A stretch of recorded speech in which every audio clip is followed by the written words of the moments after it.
So welcome to this problem solving lecture on machine learning. Today we will be solving some problems on the sample paper given in GATE sample paper, and we will look into the solutions and how to solve them. As was suggested, this will be more like a exam type of point. So what I will do is I will give you 2 minutes every question to solve, and 2.5 minutes, chalo, okay. 2.5 minutes every question to solve. And then after 2.5 minutes, we will discuss the solution. Some new concepts also you will learn this time using these lectures. Um, my goal is to intend you to not solve these questions as well as understand the underlying concept behind what is being asked in these questions. With the lectures that I have taught till now, you will be able to get a real small grasp about machine learning, about how things work out in machine learning and the like.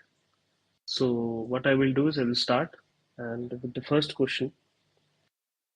Again, I thank the team to give me the slides for the sample paper as well. So machine learning, as given in the sample paper, has 4 1-mark questions and 6 2-mark questions. In total, it carries a weightage of 16 marks, which is a whole lot of marks here, right? 16 is a huge number of marks that you can gain by solving these questions. Make sure you are aware of these questions and you are able to solve them, right? And so let's begin, okay, with the first question. Which among the following typically reduces an overfitting in a supervised machine learning algorithm?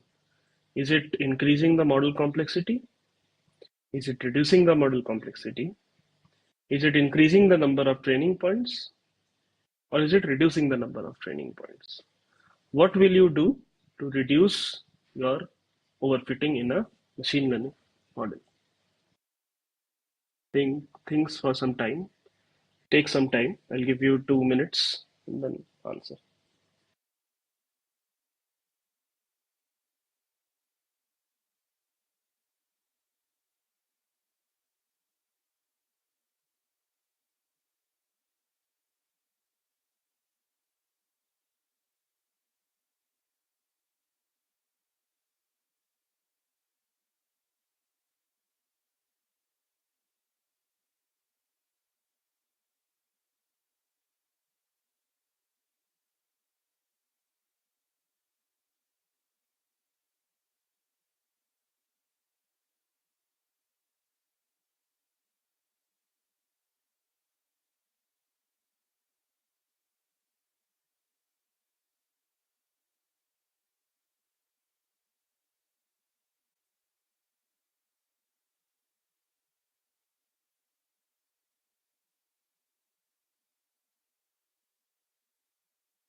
Okay. Yeah, correct. So the correct answer to this question is C, 2 and 3. Why? So, first of all, 2 and 3 would mean that you are trying to reduce the model complexity and you are increasing the number of training points. So, let's take a very simple example of a machine learning model of a data set which has been overfit. And this is a, let's say, a regression model. Okay. So, these are 3 data points. Okay. And let's say this is the 4th data point. Yeah. And machine learning model, an overfit machine learning model will do something like this. It will try to uh, fit all the data points like this, right? So what I am telling you is reduce the model complexity, which would mean rather than doing this, maybe just take a straight line that fits better to this data set. Okay? So this line here, the black line, has a better generalization error because it tries to find out the underlying distribution of the data set. Okay? So that's why you can reduce the model complexity. Again, you can also use regularization to penalize the model fitting, and then you can also do that. But one thing is to you can just consider a linear regression, simple linear regression, or a multiple linear regression instead of a polynomial regression to fit it better. Other thing is to increase your training points. Now, this might sound a bit counterintuitive. Why to increase it? So let's say I had only 3 points. An overfit model is something like this. But if I introduce more points, let's say I introduce points like this, then my model will be now be able to better generalize the data, right? My model will now be able to better generalize the data and then I can get a better fit line. Because having less points, the model also does not know the underlying structure of the data that well. More the number of data points, more it will help the model to understand the underlying structure of the data point. So the first thing is to reduce your model complexity. Okay. And second is to increase the number of training points. Okay. Now, even if you still don't understand, let me explain with another example. So you all have studied decision trees, right? So a decision tree, let's say you are using a decision tree. Just a minute.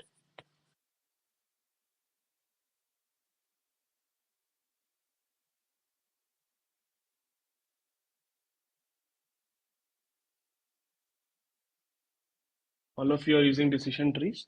So let's say you are making sure that each decision tree, each leaf node is a pure node. Okay. Let's say you are saying that each node you want to make it a pure node. So which means you are also trying to fit the noise to the data. That is also a symptom of overfitting. So you can reduce the model complexity in the sense you do not have to actually go that depth. You can prune the tree and say this is the final tree, or maybe this is the final tree. Okay. Which is like your depth, you can make it as 1. Okay. If you have used scikit-learn, there is a parameter called max depth, which controls how much depth you want for the tree. You can control that max depth to reduce the noise, to reduce fitting to the noise of the data set. In fact, reducing the overfitting. In fact, reducing the model complexity. The next question given in question 11 is the binary classification data set contains only 5% of positive instances. Which one of the following experimental design and performance measures is most suited for measuring the generalizability of a classifier trained on this dataset? So forget about the options for now. Understand few things. Let's take an example dataset.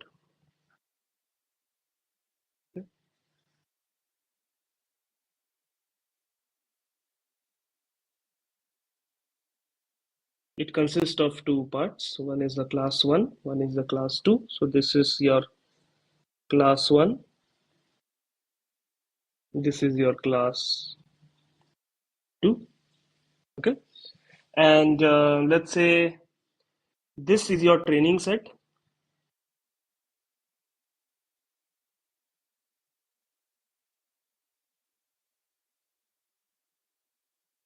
while this is your testing set. Okay, fine. So you trained your model on which class?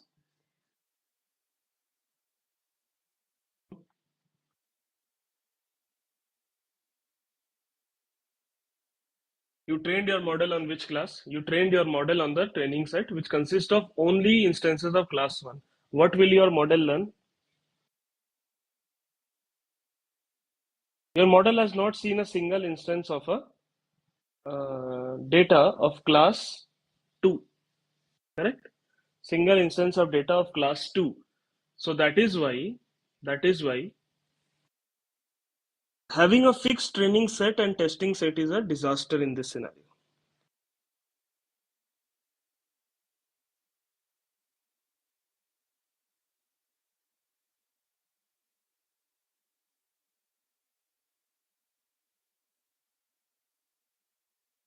So what can we do to solve it?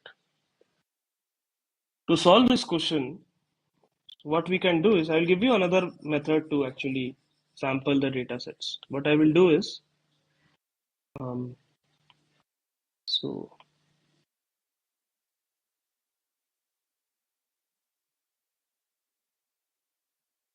let's say this is class 2, okay? 5% of the instances belong to class 2. What I will do is I will tell you my 70% data is of the training set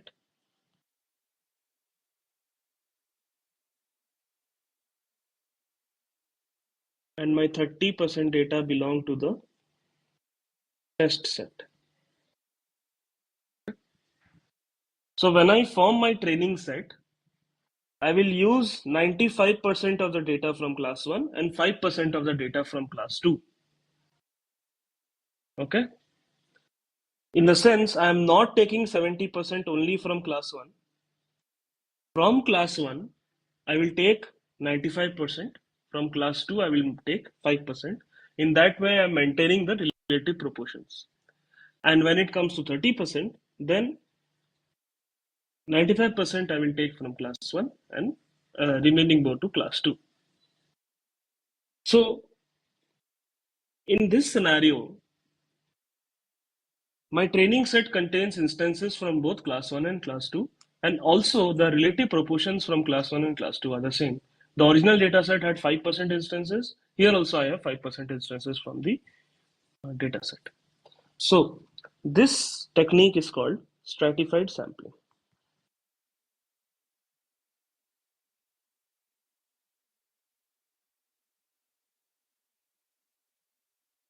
Okay. Stratified sampling.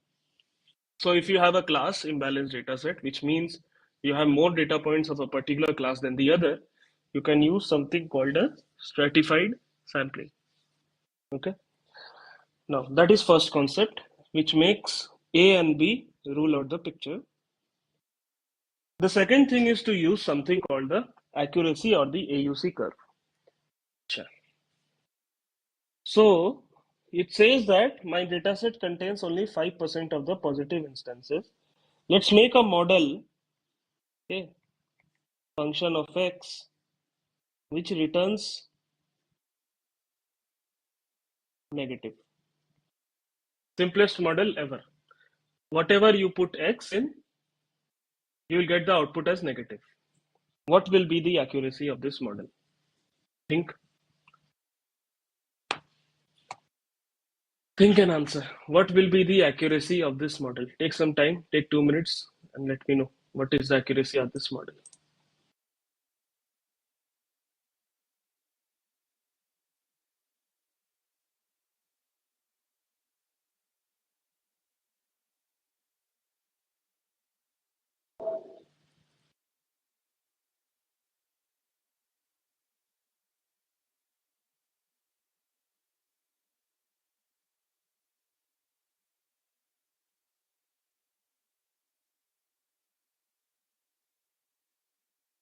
Yes, correct. Good, good. So the accuracy will be 95%. So I can call it a day, right? The best model ever. I will get a test accuracy also of 95% because my sample only contains 5% of the positive instances. Those are mispredictions. Others 95% are all negatives and it matches it. And so that is why accuracy is not a very good metric to measure the performance of your model. Better is to use something called the ROC curve or AUC curve, which also captures the patterns of your data set given the class imbalance as well. ROC AUC was also came into picture because of the same. Even if there is 1% of the negative instances, then also ROC AUC will be very useful. So that is why option D is the right answer. Now, next question is this one. Again, I'll give you 2 minutes and then we'll discuss. Increasing the regularization coefficient value in ridge derivation will typically increase the bias, decrease the bias, increase the variance, decrease the variance. What do you think?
Okay, no answers?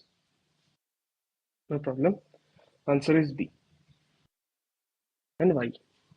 Right? So regularization means whatever you have for the equation for your linear regression W transpose X plus B, you add a regularization parameter and then take the L2 norm of it. This is a simple example of a regularization parameter. Now, why do you do this? You do this because you are deliberately trying to introduce error into the model. And that way, what it happens is you are increasing the bias on your model. So let's say you have overfitted your data set, right? You want to penalize the model a bit so that it can, so that the next time when you try to train it, then it will also handle this. So instead of, so overfitting would mean is if you consider the set of number of iterations,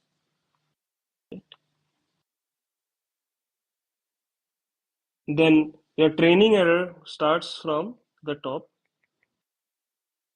and it gradually goes down, right? And then your test error is also something like this, and this is my sweet spot. But over here, if you introduce regularization, so over at this point, if you see, right, if you see at this point, my training error is very less, but my test error is very high because you are trying to overfit here. So what you will do is you will introduce a penalization. So now your graph will rather look like something like this. Yeah, it will look something like this.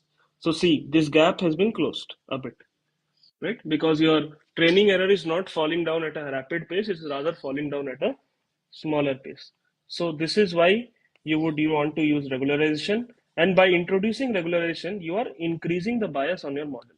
Okay, and if you increase the bias, then according as per the trade-off, you will reduce the variance. So you increase the bias, reduce the variance, and option B will be the right answer. Okay, next question.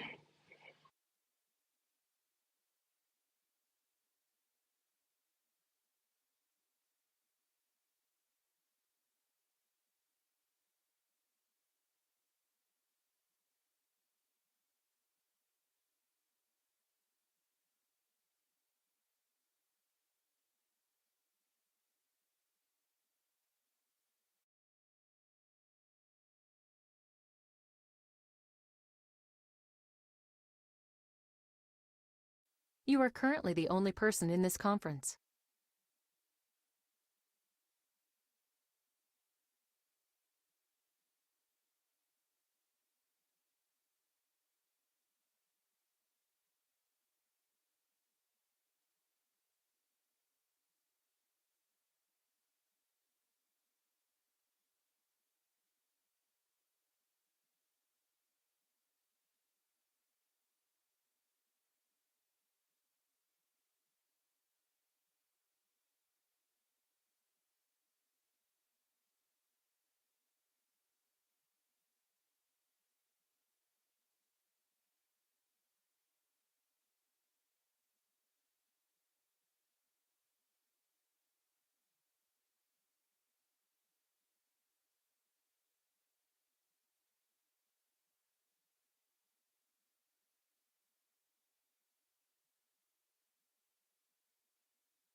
Okay. Okay, yeah, okay, fine. So this question, right, this is a question a bit ambiguous in the sense you do not have any talk about what is the data set all about and all that, and any generic data set. But my biggest hunch here is that this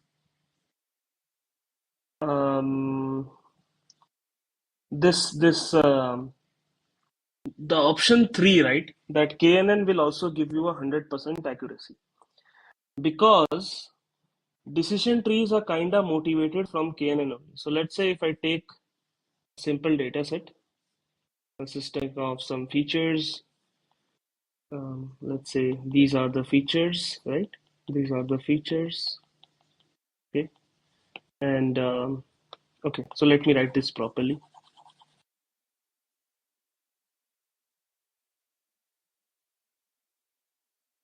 So let's take two features. Okay, um,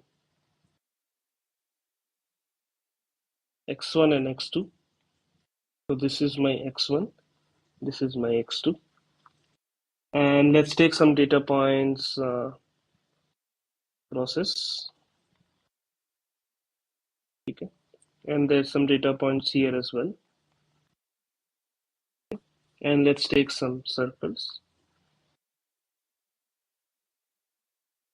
Right.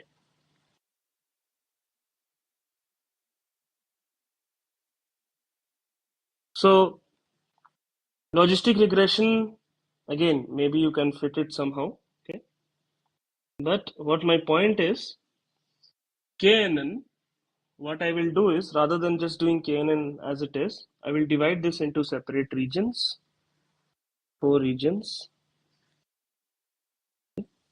Over here, if my value of x1 is greater than some threshold and a value of x2 is less than this threshold, let's say this threshold is t1, this threshold is t2, this threshold is t3. What I mean is, if the value of x1 is greater than t3 and the value of x2 is less than t1, then you are in the green class. If the value of x1 is greater than t3 and the value of t1 is greater than x2 is greater than t1, then you are in, sorry. Okay, let me repeat. So if the value of x1 is greater than t3 and the value of x2 is less than t1, that means you are in this region, then you are in the red zone. If the value of x1 is greater than t3 and the value of t1 is x2 is greater than t1, then you are in the green zone. And similarly, when the value of x1 is less than t3 and the value of x2 is less than t2, you are in the green zone. And if the value of x1 is less than t3 and the value of x2 is greater than t2, you are in the red zone. And this is how you can do KNN, regionalized KNN, but also the concept of decision learning is this only. You might break your feature. So you might break the tree using x1 less than t1, less than t3, greater than equal to t3. You go to the right, you look over here, you look at x2. Okay, if you are less than t2, then you can output greens. If you are more than t2, if you are greater than equal to t2, you can output reds, right? Similarly, if over here, if you are um, greater than or equal to t1, less than equal to t1, then if you are greater than equal to t1, then you can output circles. If you are less than equal to t1, you can output crosses, right? So this will be the corresponding decision tree and the corresponding KNN. But this is a very ambiguous question because you don't actually know the underlying distribution of the data, right? And maybe naive base, what you can do is you can do something like this. You can fit a probability distribution for the greens like this and for the reds like this, somehow like this. Okay, so if option 3 is correct, then there is only one option that matches, which is C. So according to me, option C should be the right answer. Again, this is I was a bit confused with this question because I don't, it's a very vague question. I mean, they don't even say anything about the data set. Okay, means can I assume that the data set only contains one class? Okay, then there's no point. You'll always get 100% accuracy, right? And whatever you fit, you'll always get 100% accuracy. So, but okay, fine. Maybe they want to ask something which I'm not able to find now, but okay, let's see. Okay, next question is this. Take some time. This is very easy if you know naive base. So take some time. I'll give you 3 minutes to solve.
Okay.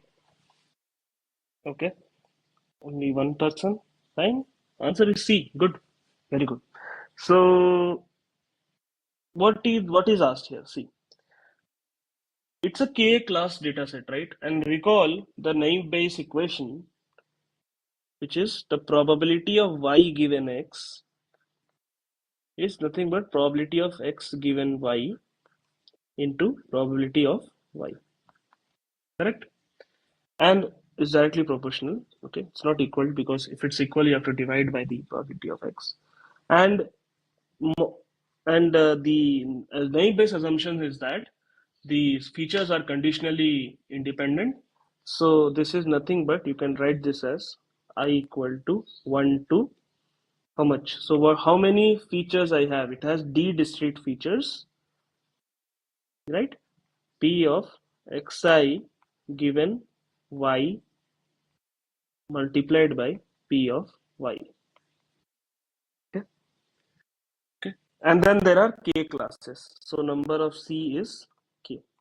So typically, if you see, first you have to calculate for one class, then you have to calculate a value for the other class. So on, you have to calculate the y equal to k given x. So certainly you need k parameters plus how much? You have d features, and each feature can take v values. Okay. So, okay, let me write it this way. So you will have to calculate it for k different times. Each time you will have d features, right? Plus you will have to also estimate this, which is 1. Okay, you just have to divide, that is just one parameter for a given feature. So for a given k, so this is for a given class. For a given class, you will have d different multiplications, and each feature d takes on v different values. So for each value, you have to find the corresponding value for the probability, and plus 1 for the piece of y, which is a prior. And this will be equal to k dv plus k. Is there an option? Yeah. Option C, right? K dv or vdk plus k. Okay. Yeah. This is very easy. I'll give you 2 minutes again. Think. Very easy, this question. Okay. Just one small hint. Read this again. This the question is given, answer is given in this question only. Okay.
Okay, so it's given that a maximum margin linear SVM is learned for a binary classification task when the mass is trained for the same task using but one of the non-support vectors of S1 removed.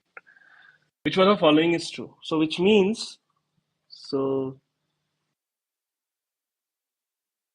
let's take a sample data set consisting of two classes.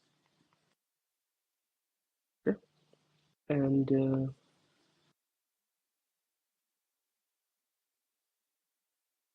yeah, and this is the SVM fit, SVM hyperplane. Okay, and these are the support vectors. Support vectors are the vectors that form the margin. Okay, so this is the support vector. Okay, so this is my margin, this is my margin. Okay, they are saying that they are training another SVM but with one of the non-support vector removed. So let's say I remove this one and I remove this one. Will the margin change? No, right? The margin will not change. So that is why margin of S1 remains the same as the margin of S2. Okay, this one.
Okay, yeah.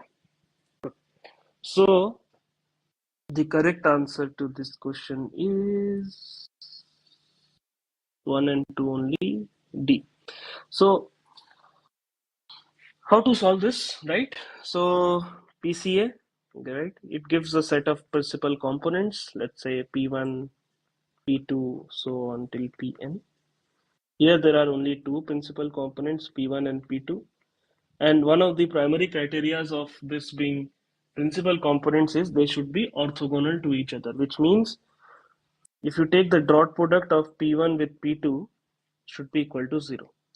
So if you look at the first vector, P1 is, oops, sorry, a minute. Okay, yeah. So first vector P1 is 1 0 and 0 1. So first is 1 0 while the second one is 0 1. If you take the dot product P1 transpose P2, you will get 0. So certainly 1 is one of the answers. If you look at option 2, P1 is 0 minus and P2 is minus 1 comma 0. So if I take the dot product again, I get 0. The third scenario, P1 is this, P2 is this. So if you take the dot product, you will get 1. So that's why this is not 0. So that's why option D is the right answer. Next question is this one. Given the data set, this I have not taught. That's why I won't give you time to solve this. Okay, because I have not taught this. I assume you guys don't know about this. Again, if you have learned it, that's good. But since I have not taught, I won't. I will directly go to the solution. So given the data set 1 1 3 4 4 5 5 6 6 9 9 0 3 3 0, and assuming there are three initial case centroids, k equal to 3, and the centroids given are C1, C2, C3. One iteration of the expectation maximization algorithm for k-means clustering will update the cluster C3, the centroid C3, to A comma A. What is the value of A? So what you do is first you write the centroids, which is 3, 3, 5, 5, 6, 6. And then what you do is you try to group which data point will come to which centroid. Okay, this is same as the earlier one. You can use any distance metric, but I can just eyeball things and say with 6 6 only 9 9 looks very close. So with 6 6 only 9 9 looks very close, and for 3 3 I can point and okay. So if you calculate, you will find that 114455. Oh, sorry, 114466. Okay, no, okay. So let me write only. Okay, 1144 03 and 30 all will belong to this cluster. Okay, so now once you have find out this one, you will update your centroid. So the new centroid, that is C3 dash, is nothing but you will take an average of all the x's and all the y's. Okay, so this is nothing but 7.5 comma 7.5. Okay, so that is why the answer of value of A is 7.5. Understood? So if you had, let's say here 1 comma 1 as well, then you would do 6 plus 9 plus 1 by 3, 6 plus 9 plus 1 by 3, and then calculate the corresponding centroid. But this is the only thing that was supposed to be done. Okay, cool. Next question is consider a multi-layer perceptron model with one hidden layer and one output layer. Okay, this one you solve for 2 minutes and then I will explain.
Okay, so the correct answer is 93.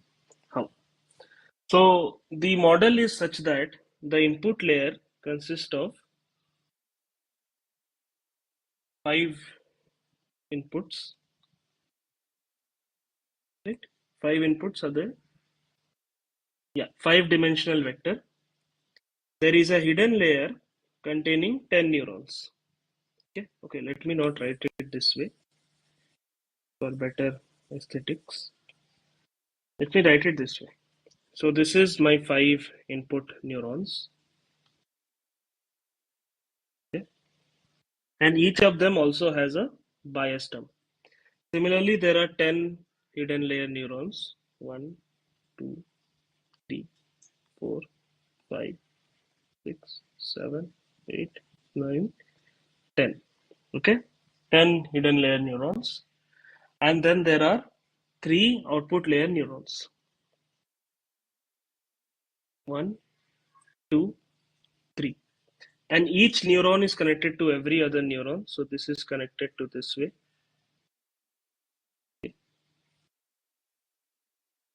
And similarly, all of them are connected as well.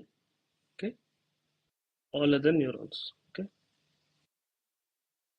okay, okay.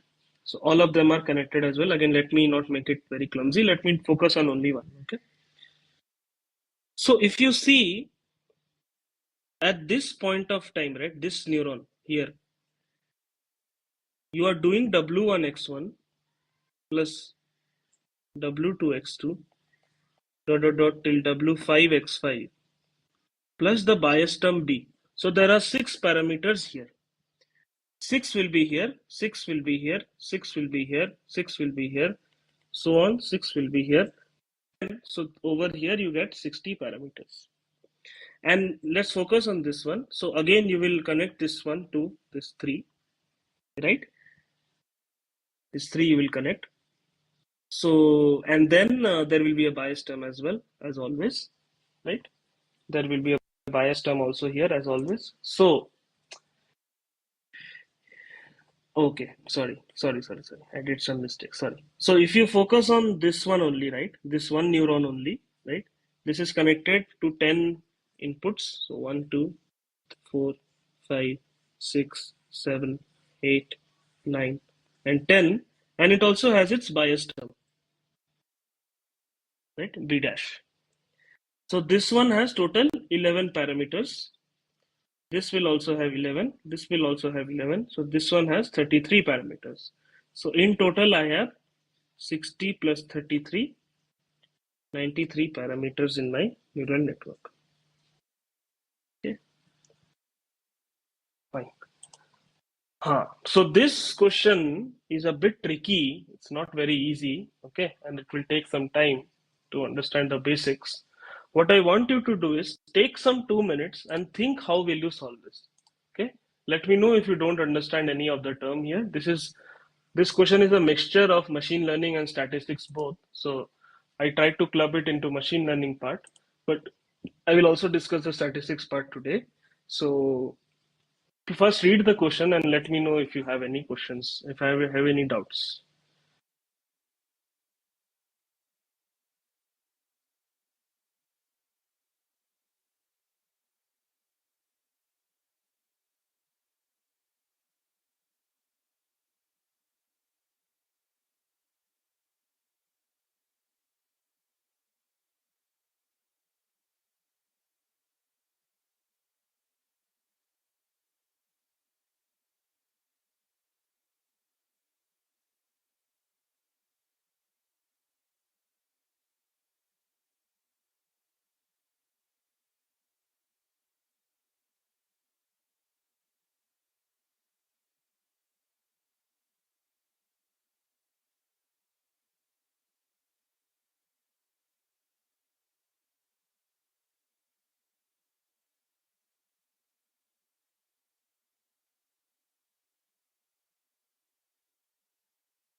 So what did you understand? Yeah, okay. Okay, fine. So let's go step by step, okay? So we have a something called population, which contains all objects in the universe. Okay? So my population comes from a normal distribution with mean mu and variance sigma square. Now this mu and sigma square, you cannot observe this, you cannot estimate this, right? So statistics, what it does is it tries to take a subset from the population, okay, and that is called a sample.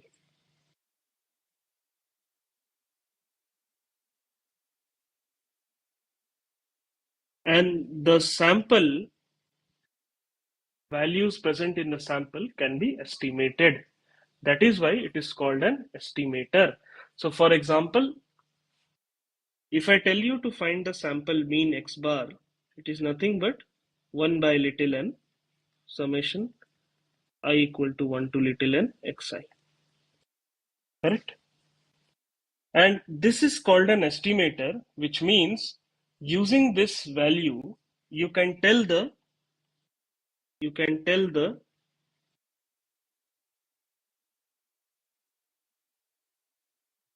population mean. Okay? And also, you would expect that any data point you try to find xi, it will be mu, and the variance of a data point xi will be sigma squared. Okay. Now, what is the meaning of something called unbiased estimator? Unbiased estimator means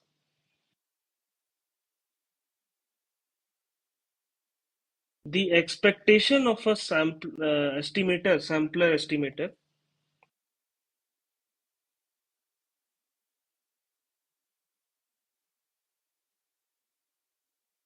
should be equal to the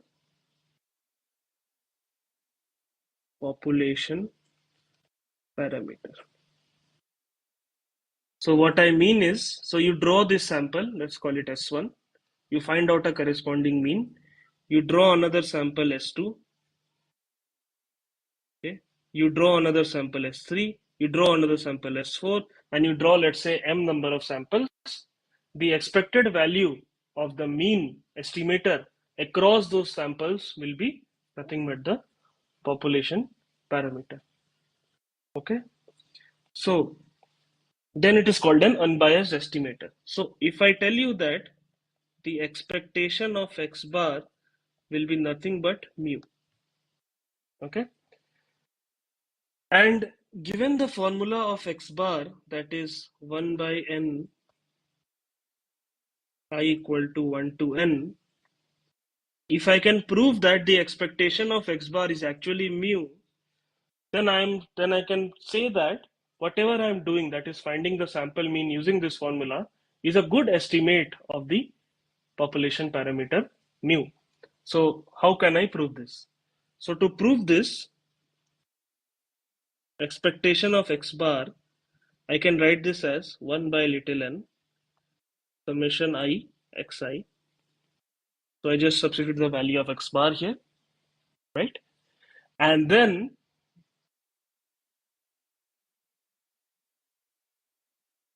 the so what I can do is I can bring the 1 by n out. Okay, I can bring the 1 by n out, and this is nothing but summation I e of xi. And from the previous discussion, expectation of xi is nothing but mu. So 1 by little n into summation of I mu, which is I can write this as 1 by n into n mu, and then cancel, which gives me mu. So expectation of x bar is indeed mu, which is the sample population mean, and this I can call as a unbiased estimator. Now you might think that if this is an unbiased estimator, what exactly do I mean by a biased estimator, right? So what is a formula for sample variance S square? Anyone knows? It is nothing but 1 by n summation of I xi minus x bar whole square. Correct? No, right? Because it is 1 by n minus 1. So I the claim is 1 by n minus 1 is an unbiased estimator of the population variance, but this is not a unbiased, this is a biased estimate of the population variance. Why? That is what we want to prove, right? So if I derive this 1 by n summation of I, let me expand the square. So xi square minus 2x xi x bar plus x bar square. Okay. Sorry. So I'm taking the expectation of. Okay. Okay. Wait a second. Yeah, jumped a step. So I'm trying to find that the expectation of s square should be equal to the sigma square, right? So this is nothing but 1 by n expectation of this, right? So expectation of s square, so I just substituted this value, so 1 by n comes out, and this is the thing. So 1 by n summation of I expectation of xi squared minus 2x bar summation I xi plus x bar squared summation of I, right? Right? Okay. Okay. Sorry guys, this E comes out. Okay. Let's not jump the gun and all of a sudden talk about E now. We'll introduce E later on. Okay. So now,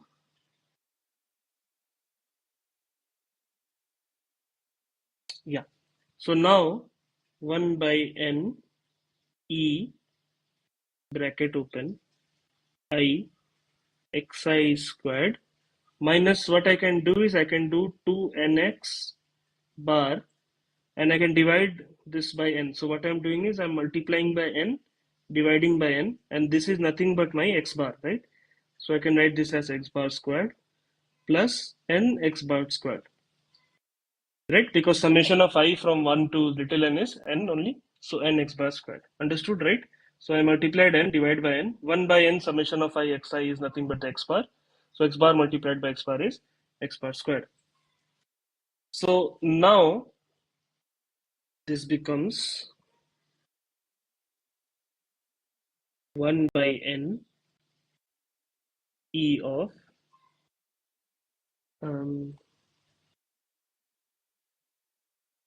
summation of I xi squared minus, see, 2n x bar squared plus n x bar squared, right? Minus 2n x bar squared plus x bar squared will be minus of n x bar squared,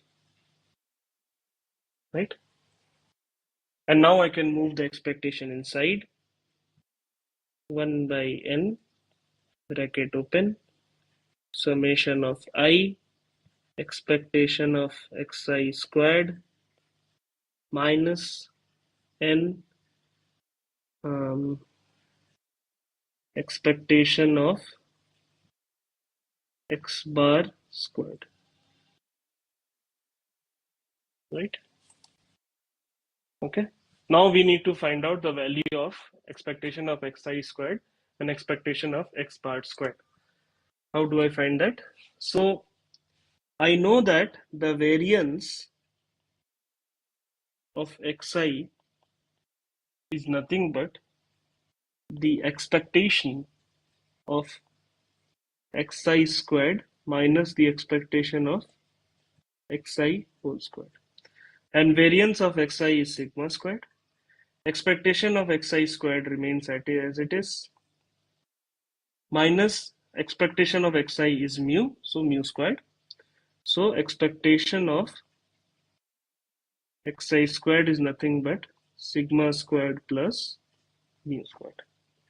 Similarly, the variance of x bar is nothing but expectation of x bar squared minus expectation of x bar whole squared.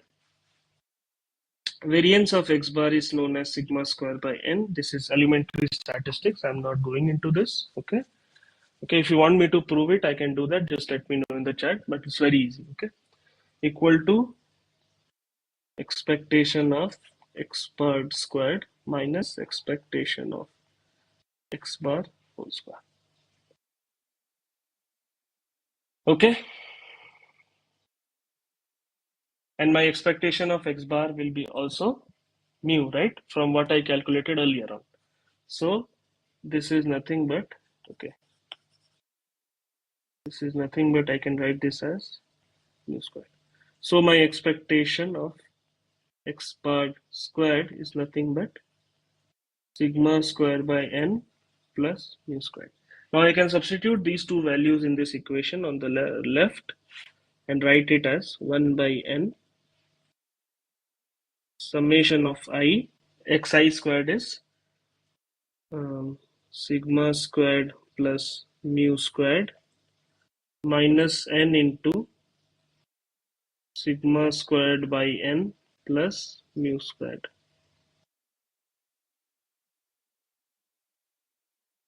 Okay. Now if I multiply these terms out, 1 by n, I can write this as n sigma squared, n mu squared minus sigma squared minus n mu squared. And n mu squared get cancelled. And this is nothing but n minus 1 by n sigma squared, which is not equal to sigma squared as I was saying. And so you are underestimating the variance by a factor n minus 1 by n if we consider this formula of s square. Now if you see this 1 by n, right, I have never changed it. See, it remained always outside. I have never touched it, done nothing with it. See.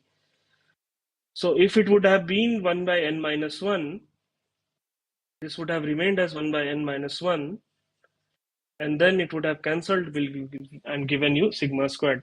That is why the sample variance formula is s square is equal to um, s square is equal to n minus 1 by n sigma squared. Okay. So the sample variance s square is an, let's come back to the question. Okay. So s square is an unbiased estimator of sigma squared is actually correct, because s square, the correct formula was 1 by n minus 1, right? If I would have considered that, then I would have gotten that answer. But the thing is to estimate the maximum likelihood estimator of sigma squared. So how do I calculate that, right? So to estimate that part, correct? So anyone has any questions, feel free to read this and let me know. I'll give you 2 minutes to just digest whatever is written here.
Okay, good. That's understood. So let's now go to the likelihood estimation, right? So the likelihood, so first let's see the PDF of a normal distribution, just for recapitulation is nothing but 1 by root over 2 pi sigma squared e to the power minus 1 by 2 x minus mu by sigma the whole squared. Okay. So the likelihood function L given a parameter x, the likelihood of occurrence of mu and sigma is nothing but 1 by root over 2 pi sigma squared e to the power minus 1 by 2 x minus mu by sigma square. Okay. Now, the likelihood function across n data points, okay, you can take a product of them because we assume that each data point is distributed IID. So this is nothing but the product from I equal to 1 to n likelihood of the occurrence of mu comma sigma given xi. Correct? Now I can take the log if there is a product log base e L is equal to, this becomes summation I equal to 1 to L n, sorry, log base e of L mu comma sigma given xi. Okay, and then I can plug in the value of L here, so summation of I equal to 1 to n log base e 1 by root over 2 pi sigma squared multiplied by e to the power minus 1 by 2 x minus mu by sigma the whole squared. Okay. Now I can separate out the log. This is a star, so multiplication. So log a into b is log a plus log b. So I can write this as equal to summation I equal to 1 to n, right? Then log of 1 by root over 2 pi sigma squared plus log of, again these are all bases, e to the power minus 1 by 2 x minus mu by sigma whole square. Okay. Then this becomes I equal to 1 to n. Log a by b, I can write this as log a minus log b. And if you know, okay, let me not jump the gun. Log 1 is 0, right? So I can write minus log of 2 pi sigma square to the power 1 by 2, right?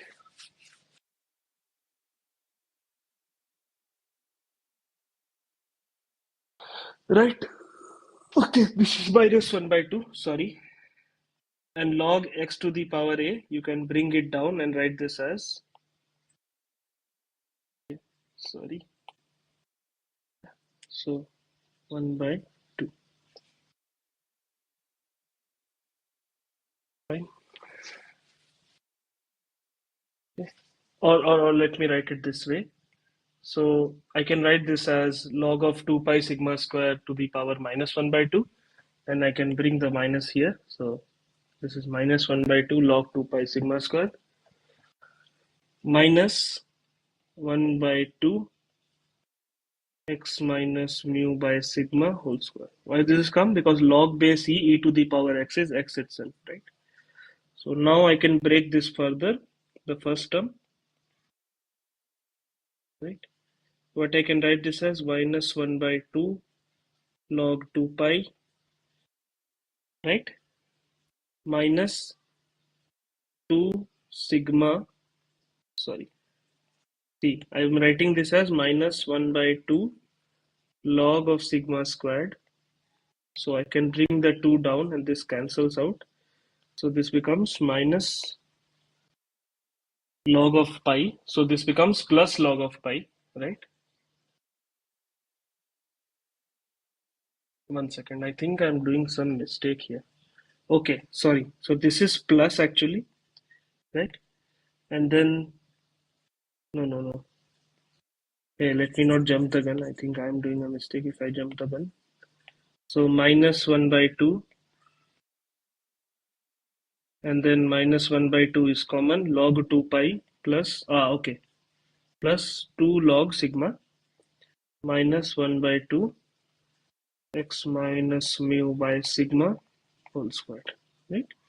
And then I can write this as summation of I equal to 1 to n minus log 2 pi by 2 minus log sigma, correct, minus 1 by 2 x minus mu by sigma.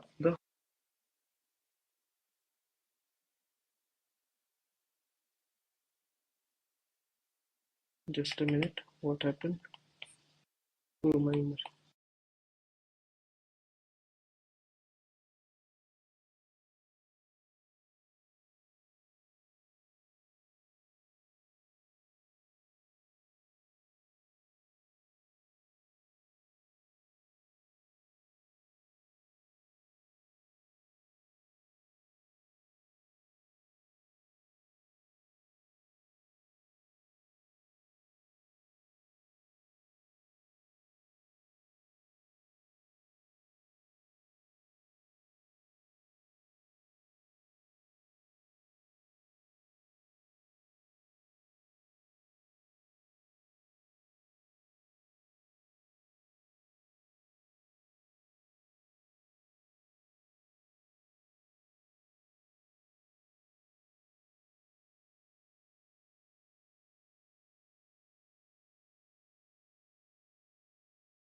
You are currently the only person in this conference.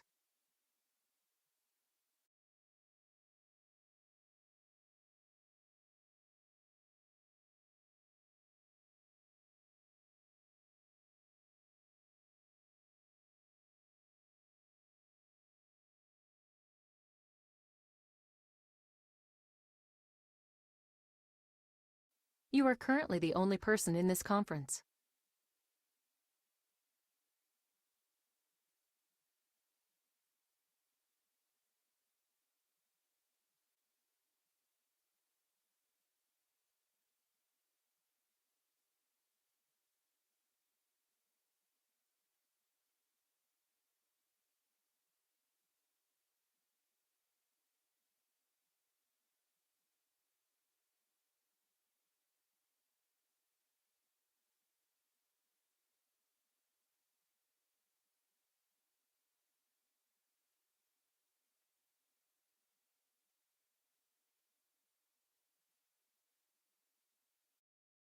You are currently the only person in this conference.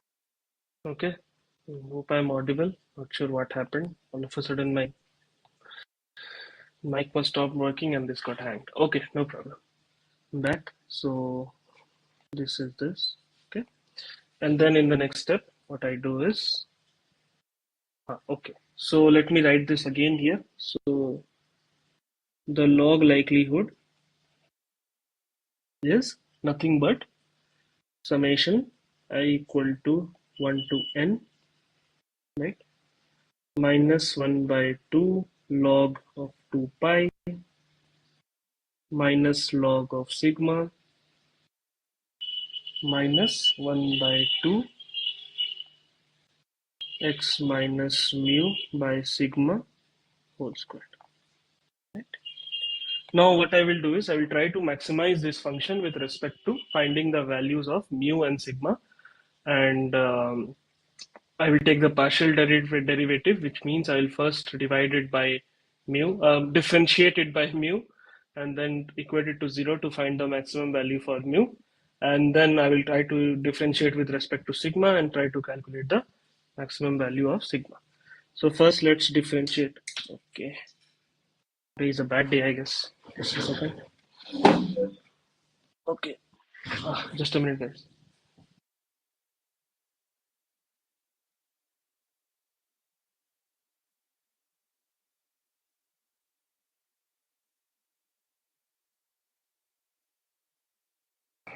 Okay. So first I will differentiate with respect to mu. So this is d of log L by d of mu. So this is a constant, this is a constant.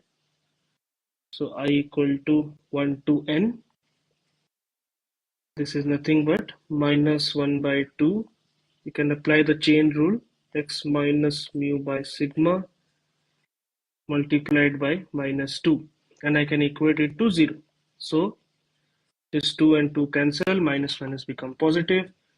Now I can move the summation inside. So 1 by sigma summation of I xi. So okay, all these values should have been xi. Okay, is equal to 1 by sigma summation I of mu. So 1 by sigma, sigma cancelled. This becomes n mu, and my mu thus becomes 1 by n summation of I xi, which is nothing but the sample mean, right? Okay. Now, oh, okay, sorry, not thank you, but actually I needed one more. Okay, so you understood this one, right? So I can erase this derivation. And now let's differentiate this with respect to sigma.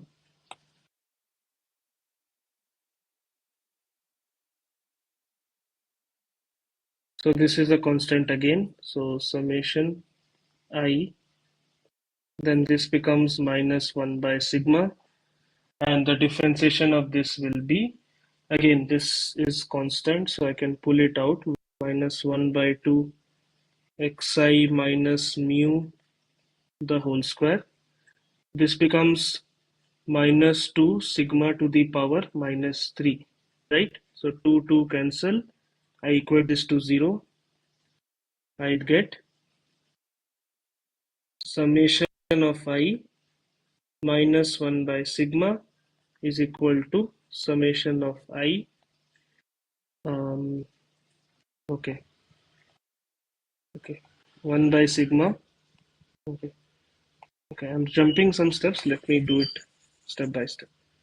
So this is nothing but I can write this as minus n by sigma. I just move the summation inside, right? And then this becomes plus summation I xi minus mu the whole squared into 1 by sigma cubed equal to 0. And if I equate this, summation of I xi minus mu the sigma squared multiplied by 1 by sigma cube is equal to n by sigma. Sigma and sigma cancel here, and thus sigma squared is equal to 1 by n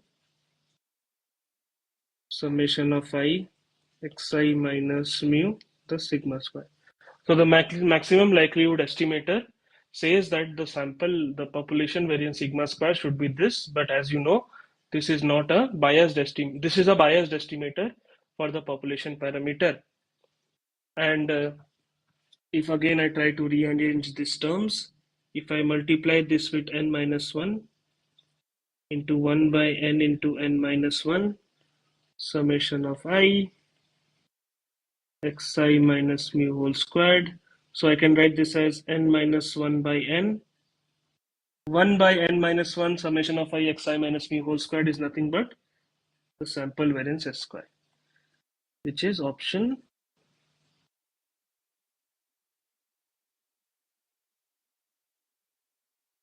So option 2 is also correct. And so both 1 and 2 are correct. Okay. Fine. This was big, so I would suggest you guys to also do it on your own once, okay? And then you will be able to get it better, okay? With this, I conclude my class for today. Enjoy the time, the rest, whatever you have. Not much time is left for the gate. All the best and prepare well, okay? And solve questions. Math cannot be done by just watching. You have to also do it along with me. And try to rewatch this lecture again and again if you don't understand anything. Try to watch the lectures given in the machine learning. They are a good set of lectures to give you a small grasp about what it is, right? And it will help you to be better in the exam, correct? Our objective was to make sure you are actually much better than the mass. We tried to still do as much as possible, cover all the concepts as much as possible, and hope you guys do well in the exam. All the best, and